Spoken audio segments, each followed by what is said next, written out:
vesico-ureteral reflux, no? Vesico pertains to the urinary bladder or yung pantog natin. Ureteral, yung tubo, yung ureters na nagkokonekta from the kidney to the bladder. So, vesico-ureteral reflux, yung reflux naman, yan yung pabalik or yung paatras na daloy ng ihi. Normally po, ang ihi natin na produce sa kidney, dumadaloy pababa sa ureter, naiipon sa pantog, at lumalabas pa-forward, no? Ngayon, in patients with vesico-ureteral reflux, pag pumiga ang ating pantog, imbis na palabas siya ng katawan natin, bumabalik yung ihi papunta sa kidney. So, yung VUR in short, no?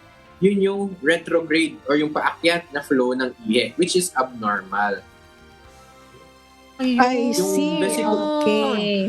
Imbis na palabas, papasok. Kaya, ayan, Attorney Pabalik Dot, ako po.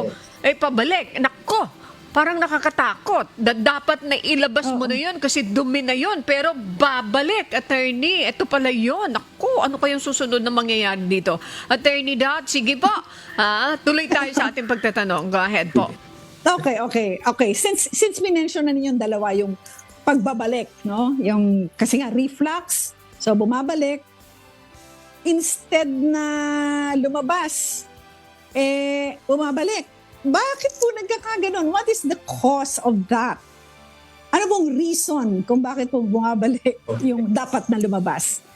Sige po, Doc. So, kadalasan po, no, may problema doon sa important na parts ng urinary system natin. May problema sa ureter, doon sa boundary ng ureter tsaka ng bladder. No? May dalawang klase po ng vesico-ureteral reflux, yung primary reflux tsaka yung secondary VUR. Yung primary VUR, mas madalas po ito sa mga bata or nakukuha ito as an inborn disease, no? May problema dun sa development ng ureter tsaka ng bladder ng pasyente.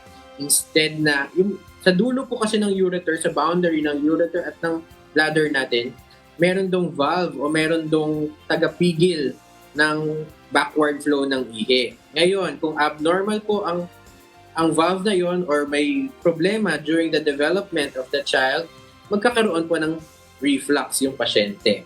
So, pero hindi naman may mga conditions na transient lang po ito. Minsan, nagre-resolve din po ito on its own, no? Pero in some patients, matagal po nilang ma-outgrow yan and nagde-develop sila ng mga complications related to it. Yung secondary naman po na reflux na tinatawag natin, caused siya ng pagbabara sa labasan ng ihi. No? Kunwari, meron yung pantog natin, di ba? Dapat pag pumiga ang pantog, lalabas ang ihi pa-forward, palabas ng katawan. Pero kung may barado dun sa labasan ng ihi or dun sa urethra, no? Walang pupuntaan ng ihi kapag pumiga ang bladder. So, maghahanap siya ng daan and ang only way ng ihi ay pabalik sa kidneys. That's the secondary type of the vesico-ureteral reflux. No? Nasabi ko na din po kanina na kadalasan po ang reflux na ito ay napapansin sa mga bata. No? It occurs in patients less than 5 years of age. Kasi yun yung time na nagde-develop pa yung urinary system natin. And kapag 5 years old, ay hindi pa rin na-resolve yung reflux na yun, kailangan na ng interventions para hindi magkaroon ng complications ang pasyente pagtanda niya. Grabe, Miss Annie? Parang nakakaawa naman yung bata na magkakaroon ng ganito na That's sakit. correct. O sige. O, Miss Annie, ikaw naman muna magtanong kasi ang dami ko pang gustong itanong. Go ahead, Miss Annie. Thank you, Attorney Dot. Maraming salamat po. Gusto ko itanong kay Doc Joshua, ano ba yung mga symptoms nitong sakit na ito? Lalo na sa mga bata na talaga naman hindi pa makapagsalita, parang Attorney Dot, sabi mo nga sa mga bata, parang nakakaawa, hindi ma-express ng tama ng mga bata kapag mayroon ka nitong klaseng sakit sila. Doc, go ahead po. Okay. Doc Joshua? Ang pinaka-common na presentation or mga signs and symptoms na napapansin natin sa pasyenteng merong VUR, una is yung paulit-ulit na UTI o kaya yung febrile UTI sa mga pediatric patients. So UTI means urinary tract infection. Mayroon pong mikrobyo at na naiipon sa ihi ng pasyente. Yung mikrobyo nagkukos siya ng inflammation, pamamaga, at saka systemic infection. Kaya nagkakaroon ng high-grade fever, chills, weakness, no? Yung mga batang maliliit or yung mga hindi pa nakakapagsalita, mahirap mapansin yung mga sintomas sa kanila. Ang mga signs na tinitingnan naming mga doktor, una, kung active ba yung pasyente or matamlay na siya. Pangalawa, paulit-ulit na nilalagnat, hindi nakukuha ng antipyretics o yung paracetamol pampababa ng fever. Pangatlo, hindi maganang kumain. And yung iba pa naman, yung mga symptoms related sa pag-ihi nila. Minsan, mahapdi or masakit kapag umiihi yung mga pasyente. Umiiyak sila habang umiihi. Yung iba naman, hindi makontrol yung pag-ihi nila. And isa pang problem din sa mga pasyente, lalo na sa may mga secondary na reflux, napakakonti ng ihi na lumalabas. At saka lumalaki yung tiyan. Kasi nga, may barado dun sa labasan. Ngayon, ang isa pang signs na nakikita natin sa mga bata related to reflux or yung UTI na paulit-ulit, minsan nagkakasign sila din ng kidney problem. No? Konti ang ihi, nagiging brownish yung ihi, tapos merong electrolyte abnormalities, tsaka may abnormalities kapag pina-ultrasound ang mga pasyente natin. No? So yun po ang mga common na binabantayan po namin sa mga pasyente merong VUR. Okay, Doc, thank you very much sa sagot po ninyo. Pero siguro ito, para po sa mga nanonood po sa atin, ng mga magulang na meron sila mga baby, ano po yung masasabi po ninyo na kadalasan ay reason kung bakit ang isang baby ay magkakaroon nitong sakit na to? Ang hirap po kasi i-pronounce eh. And ano ang dapat po nilang gawin at lagi nilang tandaan when it comes to taking care of their children in relation to yung pag-ihi po ng kanilang anak? Thank you po, Doc. Okay. Sabi ko nga kanina, no? Ang common na presentation ng mga batang may ganitong sakit is yung paulit-ulit na UTI or febrile UTI. Ang mapapansin ng mga magulang, laging nilalagnat yung kanilang anak. No? Ngayon, ang unang gagawin ng mga doctors, pag dinala ang pasyente sa kanila nang may lagnat ang pasyente, bibigyan niya ng paracetamol pampababa ng lagnat. Pero kapag chinek nila na UTI ang cause ng paglalagnat, magbibigay sila ng nararapat na antibiotics. So yun yung important sa mga magulang. Kung merong sakit, may hindi magandang nararamdaman ang baby or napapansin natin na may lagnat, matamlay, hindi umiihi, unang-una dalhin po sa doktor. Kung hindi man sa outpatient, sa emergency room para makita po kaagad at ma-assess ng doctors ninyo. Ngayon, kapag ang UTI ay binigyan ng gamot, no? Tapos gumagaling ang pasyente, pero umuulit, wala pang isang buwan or sa loob ng isang taon na more than 5 times nagkaka-UTI ang pasyente, then that's the time na kailangang imbestigahan yung sanhi ng UTI. No? Yung UTI, nagagamot yan with antibiotics. Pero yung reflux, hindi siya nagagamot ng antibiotics. No? Pag nakita na nasa infection, na dahil sa reflux, ang paulit-ulit na UTI, may ibang mga treatment plans or treatment strategies para ma-prevent yung ganitong klaseng complications. Ayun, naku, Miss Annie, ang hirap ng ganyan kasi lalo na kapag baby pa na hindi pa na-express yung sarili nila. Correct. Paano mo ba malalaman na may problema, na may UTI ang bata? Ayun, nilalagnat, pagkatapos may kulay yung urine, etc. etc. Sige, Miss Annie, ikaw naman. Thank you very much, Attorney Dot. Ito, itatanong ko ito para dun sa mga nanay. Ano po, na nagdududa, ma-clarify ni Doc Joshua. Kapag ba ang bata ay hinayaang palaging naka-diaper, kahit puno na yung ihi, maaari ba itong mag-cause ng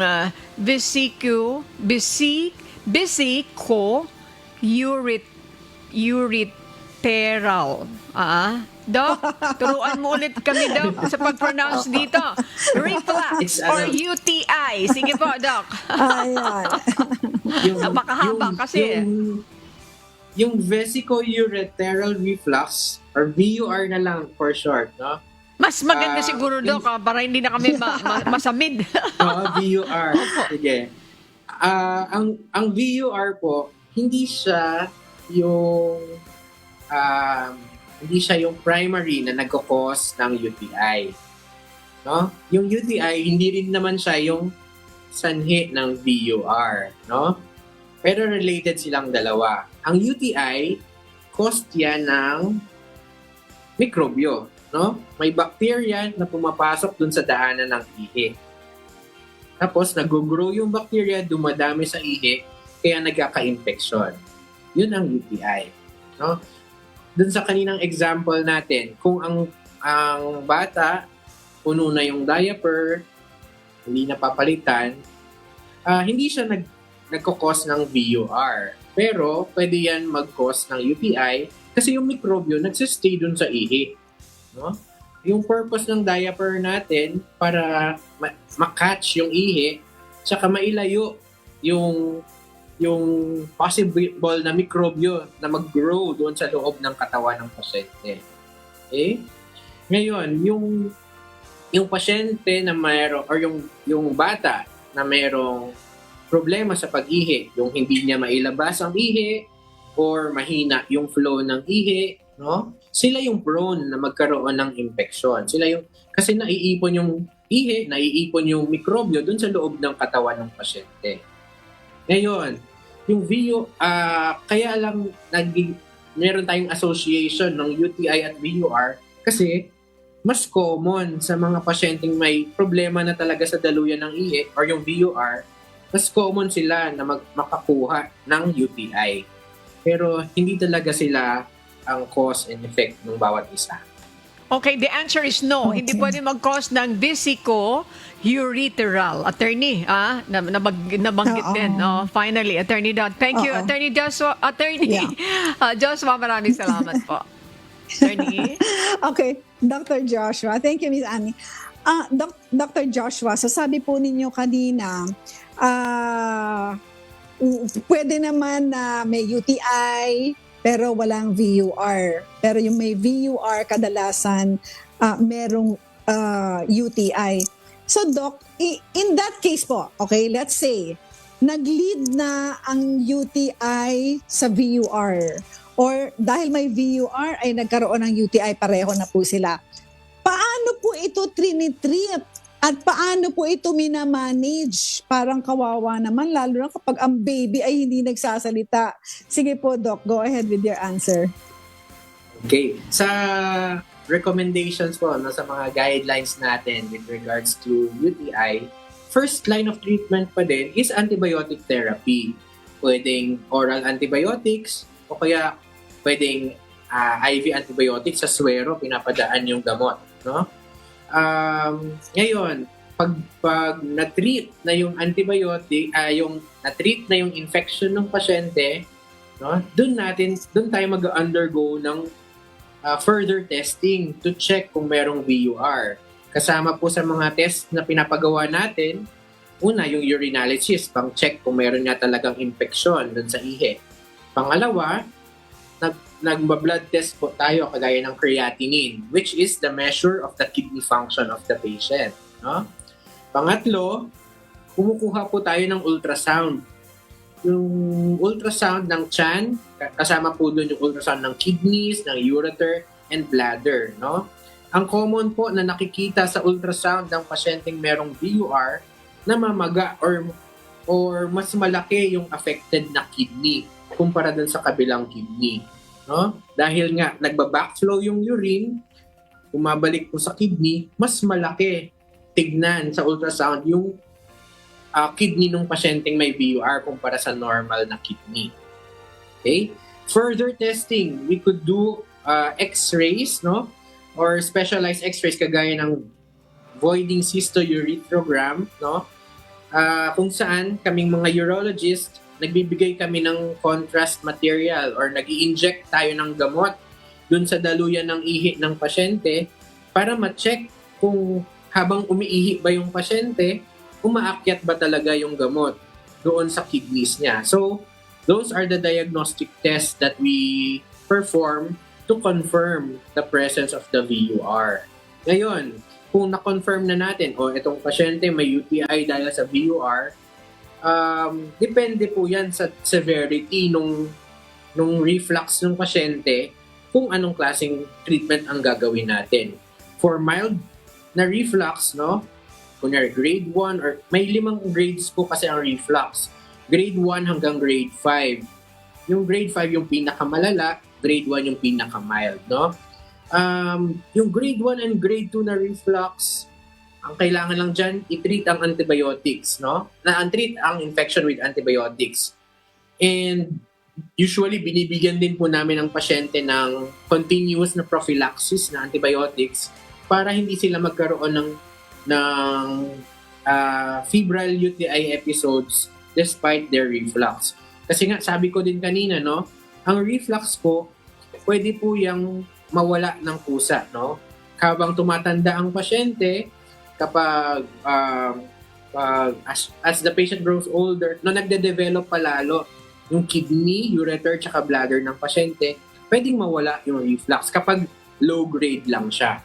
No? So grade 1 and grade 2, or minsan pati grade 3, observe and treat the infection. Ngayon, for more severe refluxes, no, grade 3, grade 4, or grade 5, yun yung mga kahit pagtanda ng pasyente, mababa yung tsansa na mag-correct or gumaling ng kusa. So, yung mga ganong patients po, ang ginagawa natin, meron silang continuous na antibiotic prophylaxis, no? Until they grow older, and ino-offer namin ang surgery kung sakaling hindi talaga nag-i-improve yung status ng kidney. Yung status ng kidney, nakikita po natin yan with the creatinine and the ultrasound. Kung hindi lumiliit po yung kidney, hindi nawawala yung pagbabara, at saka kung pumapangit yung kidney function ng pasyente, well, yun yung mga mas nire-recommend namin na mag-undergo ng surgical procedures. Okay. Ayun. Okay. Thank you so very much. Oo. Sige, Miss Annie, meron ka pang tanong dyan sigurado. Opo, ihabol ko ito, Attorney Dot, kay Doc Joshua. What if, left untreated, maaari bang mag-lead yan sa kidney damage? Mag-lead sa kidney damage ang BUR, Doc Joshua? Thank you po. Yes, tama po yun, Miss Annie, no? So sabi ko kanina, binabantayan po natin yung kidney function ng pasyente. Kapag matagal na napapabayaan yung pagbabara sa kidneys natin, no? Nagde-develop yan ng mga peklat, no? Nagsascar yung kidney. Tapos yung affected na part ng kidney na yon, hindi na yon bumabalik sa normal. So pagtanda ng patient, no, nandun na yung mga peklat na yon. Kumbaga, mas mahina na yung kidney function niya kumpara sa patient na walang VUR, no? So, isa yon, kidney failure. Pag napabayaan ng VUR, masisira ang kidney. In some cases, patients would require dialysis, no? Yun yung no? May machine na magsasala ng dugo ng pasyente para matanggal yung mga waste sa katawan. Ang isa pang complication, no, ng VUR na untreated, magde-develop ng hypertension or yung mataas na BP ang mga patients natin pagtanda nila, no? Kasi ang kidneys natin, isa yan sa nagko-control, nagpo-produce ng hormones na ng chemicals na nagko-control ng blood pressure. So kapag damage po ang kidneys natin, no, in those patients, mas mataas ang blood pressure nila kumpara sa other patients without VUR. So yung mga patients na yun, nagde-develop din ng complications related to high blood, which is heart failure, o kaya pag matanda, yung mga stroke, yung mga ganong klase po na related to high blood. Pangatlo, syempre, yung kanina natin dinidiscuss, paulit-ulit na infection. Yung UTI, kung simpleng UTI lang to, dun lang siya sa urinary system. Pero kapag mas matindi yung infection or yung mikrobyo na kumapit sa pasyente, pwedeng kumalat sa buong katawan yung infection, mag-lead to sepsis, no? Or yung systemic na infection, no? Yung mga patients with sepsis, sila yung kailangang i-admit sa ICU at bigyan ng mga mas matatapang na antibiotics para matanggal po ang infection sa katawan nila. Okay. Basically, yun po ang Water. Okay. complications ng DUR. Nakakatakot, Attorney Oo. Dot. Naku Oo. po. Okay, Attorney. Alam mo, Miss Annie, ang gusto ko ngayon itanong kay Doc kasi medyo may pagka-scientific, no, yung mga explanation po ni Doc. Pero gusto po natin na talagang matutunan po ng ating mga televiewers and listeners kung ano ang dapat nilang gawin sa proper na pag-alaga po ng mga anak nila, lalo na kung baby pa. So Doc, please give tips po for all the parents out there who are watching now. How are you supposed to take care of the hygiene of your baby when it comes to yung pag-ihi, pagpupo, etc. para hindi po magkaroon ng infection? Thank you po, Dr. Joshua. Okay. So, paano natin maiiwasan ang UTI sa mga bata, no? So, una, make sure na well-hydrated yung mga pasyente, mga babies natin, no? Bigyan natin ng maraming milk or ng water para marami din silang ihi. Kung mas marami tayong iniinom, mas marami tayong maiihi, less yung chance na magstay yung mga mikrobyo doon sa loob ng katawan natin. No?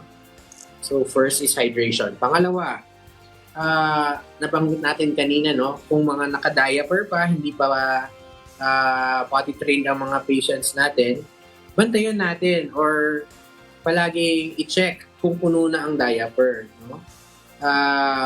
Mas maganda na palaging dry yung area, no? Sa mga babies natin para hindi sila magka-rash, hindi rin maipon yung mikrobyo. Or kunyari, nalagyan na ng dumi yung diaper, maghahalo po kasi yung ihi tsaka yung dumi. So, kailangan, yung bacteria from the pupu, yun yung pwedeng pumasok sa sa daanan ng ihi, no? So, always keep the diaper na dry, no? Pag kailangan palitan na natin. Pangatlo, kapag, syempre, yung hygiene, no? Regular na washing tsaka with soap and mild soap and water, no? Yun lang naman ang ating recommendations for washing eh. Hindi kailangan lagyan ng mga special na na chemicals, baka lalo pang ma-irritate yung skin ng babies natin, no? So wash with a gentle soap and water, no? Mag-ingat din tayo sa water, ha. Minsan kapag sobrang init na tubig, minsan nakakapasok sa skin ng babies, no? So, yung lukewarm water or cold water, better yon for washing. Next, always keep the babies in a clean, no, environment, no? Huwag natin silang hayaan na gumapang-gapang, magpagulong-gulong sa mga maduming part ng bahay natin, para hindi sila makakuha ng kahit anong infection. Kung hindi man UTI, baka kasi gastrointestinal infection naman yung pwede nilang makuha kapag gano'n. No? So, yun naman ang mga pinaka-basic siguro na dapat na natandaan in terms of what to do and what to avoid. Also, yung kanina nating sinasabi, no, palagi nating i-check, i-monitor si baby. Kapag may nakita na tayong hindi normal sa sa activity ni baby, no? Or kung matamlay siya, hindi siya gumagalaw, hindi umiiyak. Tapos pangatlo, hindi kumakain, no? Hindi kumakain, hindi umiinom. Yun yung mga warning signs na baka may hindi na maganda kay baby at kailangan na siyang makita agad ng doktor. Ayun. Okay. Naku, ang ganda ng mga sinabi ni Doc. So, mga magulang, alagaan po ninyong mabuti yung mga anak po ninyo. Huwag po ninyong papabayaan. And Miss Annie, alam mo, eto very quick lang, Ma'am Lynn. Nung kami ang may mga baby, ang hirap Ang ginagamit pa natin noon, lampin. That's Naglalaba correct. ka pa noon. Pero ngayon, That's correct. ang dali-dali na. So mga parents, young parents, you are blessed because now hindi na kayo kailangan maglaba. So palitan na ninyo ng palitan. Huwag na titipirin siguro kasi kapag nandyan na yung wiwi o nandyan na yung pupo, linisan na kagad. Sabi nga ni Doc, ang kailangan lang dyan, soap and water. Mild lang. Huwag mainit masyado. So ayan, ang daming sinabi ni Doc. And Doc, I will share all that you shared with us with young mothers that I know.